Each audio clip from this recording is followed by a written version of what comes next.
videoda Minecraft'ta en az indirilen modları test ettim. Sitedeki en son sayfada en az indirilen modlar bulunuyor. Ve ilk modumuz Minecraft'ı daha çeşitli hale getiriyor. Mesela çölde Hindistan cevizleri, Hindistan ceviz ağacı ve aynı zamanda mirketler var. Tabi modun eklediği sadece bunlar değil. Mesela bataklık biyomunda çiçekli nilüfer yaprakları, yosunlar ve yengeçler var. Mesa biyomunda ise dikenli armut kaktüsleri ve akbabalar bulunuyor. Yani burada durmam oldukça tehlikeli. Diğer biyomlarda da farklı özellikler var ama 12 indirilmiş olması gerçekten çok garip. Benim puanım 10 üzerinden 8.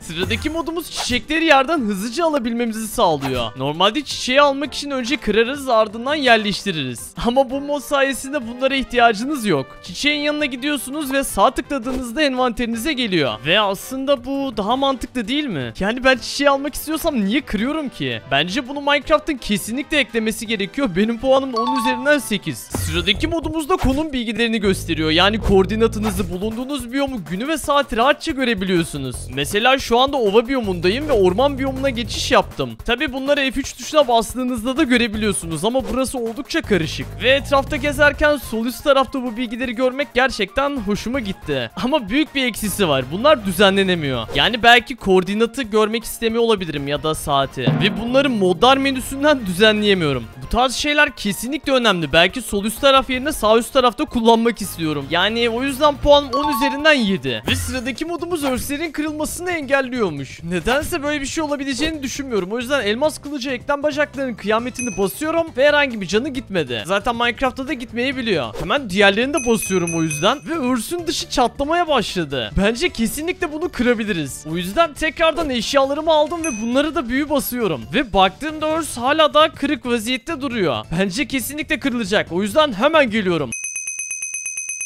Ve envanterim tamamen doldu. Örse bakıyorum ve tamir olmuş. Ben tamir etmedim. Herhangi bir şey de yapmadım. Kullandıkça kendini tamir eden örs yapmışlar gerçekten. O yüzden puanım 10 üzerinden 5. Sıradaki modda da güneş yok. Evet, dalga geçmiyorum ve her yerde çok sevdiğim arkadaşlarım var. Çünkü güneş yok ve sürekli doğabiliyorlar. Evet, en iyi arkadaşımın bana hediyesi gördüğünüz gibi. Burada da bana benzettiğiniz bir tane mob var ama asla benzemiyoruz bence. Şu an geceden bir farkı yok aslında. Sürekli gece yaşıyoruz. Bu modun amacını hala da anlamış değilim ve puanım 10 üzerinden 3.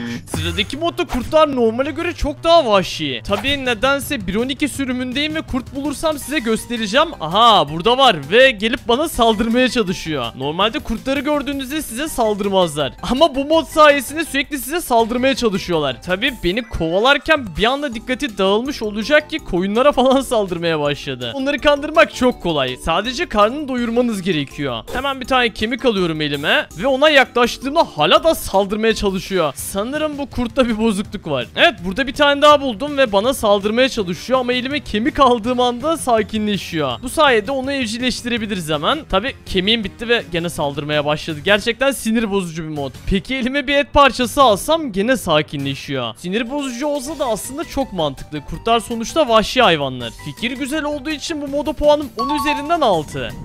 Sıradaki modda düz dünyaya biyomlar ekliyor. Tabi bunu gösterebilmek için yukarıya çıkmam lazım. Ve geldik. Etrafta bir tane bile tepe yok. Normalde düz dünya açtığınızda etrafta zıplayan slime'lar olmasındansa bu şekilde olması daha güzel. Düz dünyanın amacı aslında yapı yapmak.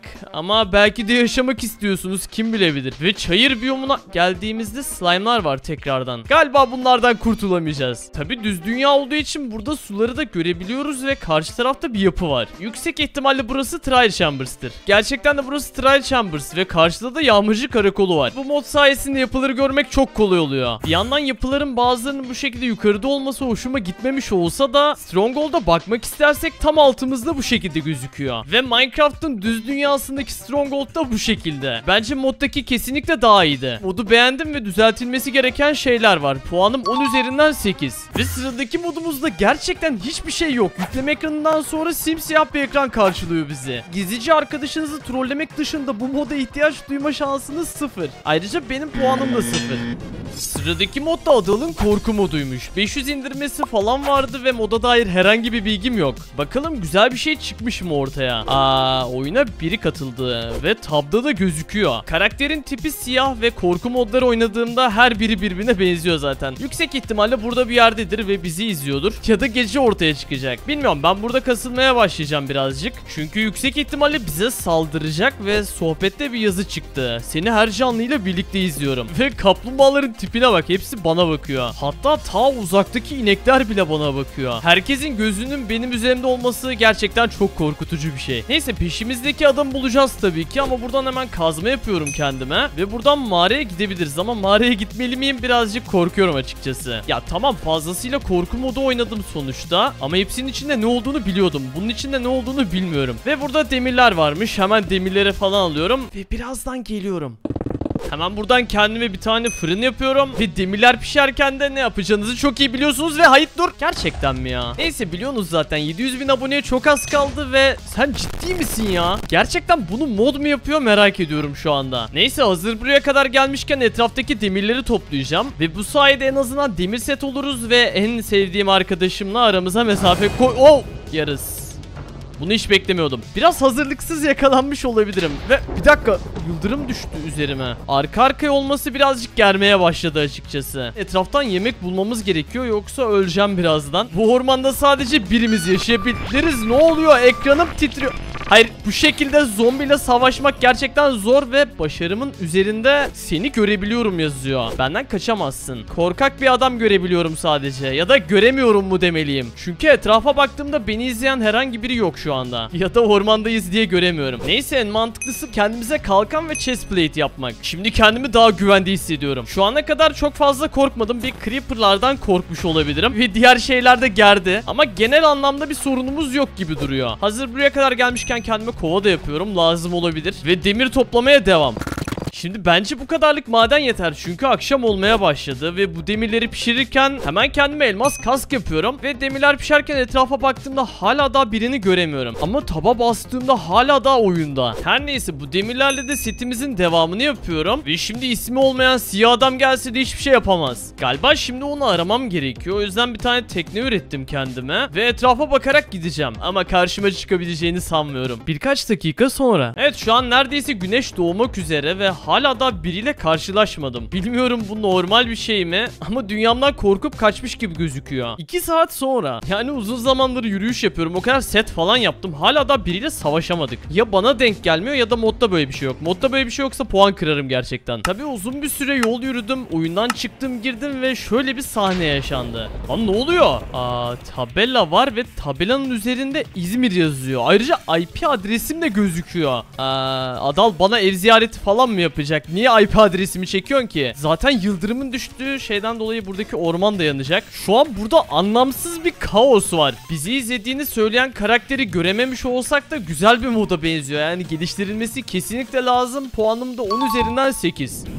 Sıradaki modumuzda öldüğümüzde koordinatı gösteriyor. Tabi bunu gösterebilmek için öncelikle ölmem gerekiyor ve doğduğumda herhangi bir koordinat yok. Çünkü bu komutu yazmamız lazım ve koordinatımız burada. Dünyada ölmüşüz ve sohbetteki koordinata göre tam olarak burada. Eşyalarım olsaydı hemen hızlıca alabilirdim. Aslında bu modu sunucularda da deneyebilirsiniz ki bu yüzden kendi sunucuma geldim. Mesela tam olarak buradan aşağı atladığımda gördüğünüz gibi ölüyorum ve sohbette de koordinatım çıktı. Ama sohbette görmüş olduğunuz koordinat bizim sunucumuzda gelen koordinat. Ben kendim bu komutu yazarsam gördüğünüz gibi tam olarak öldüğüm yeri gösteriyor. Sunucuda biz bunu düşünmemiş olsaydık bile bu mod sayesinde nerede olduğunuzu görebilirdiniz. Gerçekten güzel bir şey. O yüzden puanım 10 üzerinden 7. Ayrıca yaz tatilinde survival oynayacak bir sunucu arıyorsanız kesinlikle bizi tercih edebilirsiniz. Sunucuya Bedrock'tan da giriş yapabiliyorsunuz ve buradaki modeller Bedrock'ta bile gözüküyor. Yani fazlasıyla uğraştık bu sunucuya. Sunucu sürekli açık ve istediğiniz zaman oynayabiliyorsunuz. Hatta burada bir dilenci varmış. Ona para verdim. Evet, ilginç bir şekilde minnet duydu sanırım. Rica ederim. Tabi sunucuda survival dışında lav yükseliyor da oynayabilirsiniz. 7/24 açık ve tamamen keyfinize göre. IP adresi görmüş olduğunuz gibi mc.apernix.com 1.21.4 ve 1.21.7 arasında giriliyor ve Bedrock'tan da beta dışında son sürümlerden girebiliyorsunuz. Sunucuya bekliyorum. Şimdiden iyi oyunlar. Sıradaki modumuz oyuna inanılmaz tarifler ekliyor. Evet, gerçekten inanılmaz olduğunu göreceksiniz. 8 tane taş ve bir tane de demir külçesi külçesi aldım. Ve bunları ürettiğimde gördüğünüz gibi demir cevheri üretebiliyoruz. Pişmiş demirden 8 tane de taş harcayarak bir tane demir cevheri elde ediyoruz. Bu gerçekten köylünün verdiği takas tekliflerinden daha kötü. İşin komik kısmı, bu demir cevherini koyduktan sonra kırıyoruz. Ardından bunu fırına atıyoruz. Piştikten sonra da bir tane demir külçesi geliyor. Ve cebimizden 8 tane pişmiş taş çıktı. Her neyse, bu çok saçmaydı. Tamam, ikinciyi deneyelim. 8 tane nether taşı ve nether kuvarsı ile beraber kendimize bir tane nether kuvarsı cevheri üretebiliyoruz. Ve bunu da kırdığımızda ne olacak tahmin edin. Bir tane nether kuvarsı. Gerçekten kendimizi kazıklamak için mod yüklemeli miyiz?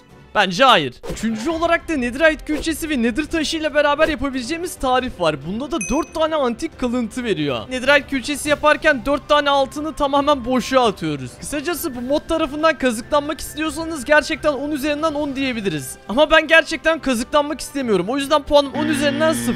Sıradaki modda oyuna ağırlık sistemi ekliyor. Mesela buradaki çiçekleri kırdığımızda envanterimizde ne kadar ağır olduğunu görebiliyoruz ki 120 kiloya kadar taşıyabiliyormuşuz. Peki buradan birkaç tane toprak alsak birazcık daha ağırlaşmaya başladı. Peki bu sandığın içindeki netherite külçelerini alırsak hala daha bir sıkıntı yok gibi gözüküyor. Ama burada netherite blokları var ve 98,5 kilo ağırlığında. Bunu alırsak da bir dakika, hasar almaya başladık. O kadar ağır ki belimiz artık dayanmıyor sanırım. Şöyle birkaç tane eşya atıyorum ve evet, şu anda sıkıntı yok gibi gözüküyor. Ama üzerimizde madenci yorgunluğu ve yavaşlık 4 var. Haliyle üzerimizde çok fazla eşya olduğu için koşturamıyoruz. Ayrıca zıplamaya çalıştığımda da zıplamama izin vermiyor. Yani normal Minecraft'ta böyle bir manzara gördüğünüzde rahatça gidip alabiliyorsunuz. Ama burada maalesef alamıyorsunuz. Envanteriniz izin vermiyor daha fazlasına ve öldük de zaten. Kısacası Minecraft'ı daha gerçekçi hale getirdiği için ve işini de güzel yaptığı için puanım 10 üzerinden 7. Sıradaki modumuzda dünyayı yok ediyor. Tabi dünyayı yok edebilmek için bu komutu girmemiz lazım ve yavaş yavaş yok edecek sanırım. Evet,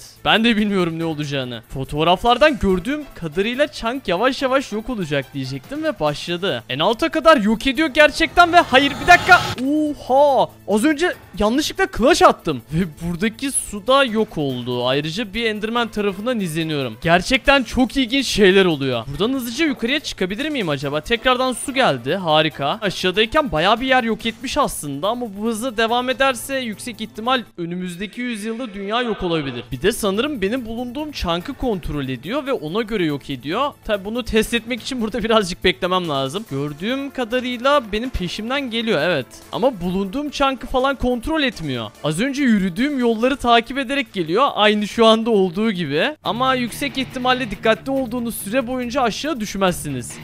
Bir dakika, önüme kadar gelmiş ve su emergisi attım tekrardan. Ama su emergisi atmamış olsaydım lavda ölecektim. Neyse, puanım 10 üzerinden 4. Sıradaki modda Earth'te isimlendirilen eşyaların adını eğik değil de normal yapıyor. Mesela elmas kazmamı isimlendirmek istediğimde bu şekilde normal gözüküyor. Ama şu anda modu kapattım ve elmas kazmayı isimlendirmek istediğimde ismi eğik bir şekilde gözüküyor. Yani isimlendirilen eşyaların eğik olmasını istemiyorsanız aslında mantıklı bir mod. Ama tabii ki de eğik olmasının da bir sebebi var. Mesela şu an kendi Minecraft sunucumdayım ve ihaleye bir tane eşya koydum. İsmi netherite külçesi. Ama aslında gördüğünüz gibi bu bir nether tuğlası. İsmi eğik olduğu için Earth üzerinde isimlendirildiğini anlayabilirsiniz. Tek oyunculuğu da işinize yarayabilir ama sunucularda dikkatli olun. Puanım da 3. Sıradaki modda da daha iyi ölüyoruz. Tabii gösterebilmek adına buradan aşağı atlıyorum ve aynı Half-Life'daki gibi ölme animasyonu giriyor. Ardından R tuşuna bastığımızda da yeniden doğuyoruz. Mesela normal bir şekilde takılıyorsunuz ve bir tane Creeper'la karşılaştınız ve Creeper öldürmedi. Tüm prodüksiyon boşa gitti şu an. Tamam, gene aynı sahne oldu ve Creeper sizi patlattığında bu şekilde havaya uçuyorsunuz. Ve ölüm ekranı birazcık değişiklik katsa da normalini tercih ederim. Peki demir goleme yumruk atsam nasıl olur acaba? Deniyorum ve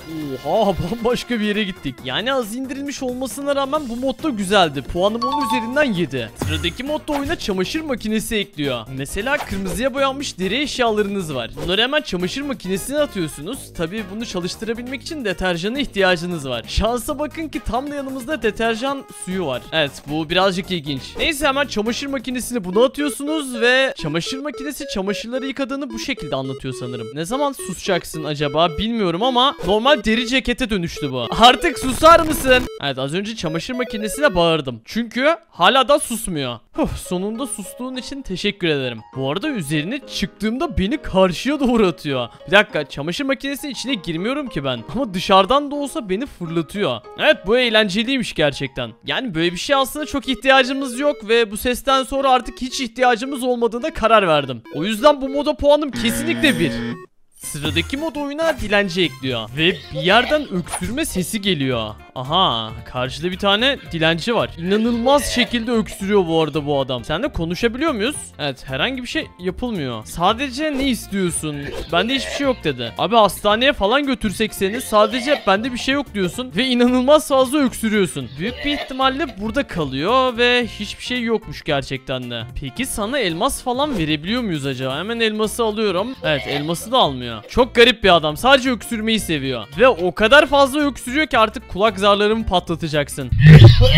Şimdi hiç etik olmasa da sana vurmam lazım. Çünkü vurduğumda ne olduğunu merak ediyorum. Bu tarz şeyleri tabii ki de denemeyin. Sadece mod oynuyoruz. Abi hemen şöyle vursam sana. Oo, çok hızlı hareket ediyor. Ve oyun şu an bana canavar diyor. Sadece bir şey test ediyoruz. Sürekli bana saldırmaya çalışıyor ve çok hızlı şu anda. Ve son vuruşu yaptıktan sonra buna değdi mi? Adam evsizdi diyor. Valla değmedi gibi. Sadece bir tane örümcek ağı çıktı. Ben de sahte dilencilerden falan diye düşündüm. İçinden bir sürü para falan çıkar falan filan. Ama adam gerçekten de dilenciymiş. Hatta burayı korumak için Creeper'ı bile öldürmüş. Şu an kendimi gerçekten çok kötü hissediyorum ve modda bir şey olmadığı için puanım 4. Sıradaki modda camları gerçek hayattaki gibi keskin yapıyor. Mesela buradaki camları kırmak istediğinizde bir anda hasar alabiliyorsunuz. Tabi bu her zaman olmuyor. Mesela bunu kırdığımda herhangi bir şey olmadı ama bunu kırdığımda gene bir şey olmadı. Bunu evet galiba dalga geçiyor. Ama bunda kesin olacak. Aynen öyle. Bize birazcık zehir ve körlük efekti verdikten sonra bir anda iyileşiyoruz. Bu birazcık saçma olsa da gerçekçilik bakımından mantıklı. Sonuçta camı elimizle kırıyoruz ve batabilir. O zaman bir şey deneyeceğim. Bunun sonucunda ya puanı artacak ya da puanını kıracağım. Mesela baltayla kırdığımda gene hasar almamam lazım. Ne oluyor? Cam parçaları üzerime geliyor da hasar mı yiyorum? Sonuçta elimle kırmıyorum. Nasıl hasar alabilirim? Her neyse, o yüzden puan kırıyorum ve puanım 10 üzerinden 3. Sonuncu mod oyuna ışınlanma cihazı ekliyor. Yani ışınlanma cihazına pek de ihtiyacım yok ama bu iki eşyayla ışınlanabiliyoruz. Köylü abi, ışınlanma cihazı ekledim. Bak gördüğünüz üzere köyün yanıyor şu anda ama bak bunların hepsini ben getirdim. Bana oy ver, tamam mı? Eskiden bunların hiçbiri yoktu. Gördüğünüz gibi kafa salladı. Tabi sen bilmezsin, eskiden burada patikalar bile yoktu. İşte şimdi ışınlanma cihazı getiriyoruz. Hem de yurt dışından. Neyse, buraya yerleştirdikten sonra ışınlanma cihazımızı gördüğünüz gibi ortada bir çekirdek var. Diğer kumandayla buna sağ tıkladığımızda konumumuzu kaydettik. Artık kumandaya tekrardan tıkladığımda buraya ışınlanabilirim. Ve işin güzel tarafı, ne kadar uzakta olduğunuz önemli değil. Bayağı bir uzaklaştım ve tak, buradayım. Şimdi az önceki ışınlanma cihazını bıraktım ve farklı bir noktaya geldim. Diyelim ki burayı da kaydetmek istiyorum ve Nether portalının olduğu yere de bunu kaydettim. Artık buna tıkladığımda köydeyim. Diğerine tıkladığımda da Nether portalındayım. Bunu Vanilla Minecraft'ta Ender incisi ve oltayla yapanlar da var. Ama o tarz taktikleri bilmeyenler için fena bir mod değil. Ama benden alsa 3 puan alır çünkü ihtiyacım yok. Bu arada video biterken kanala abone olup videoyu beğendin mi? Yorumlara da mod yazmayı unutma bu arada, tamam mı? Ekrana çıkan diğer videoları da izleyebilirsin. Kendine çok iyi bak, hoşça kal.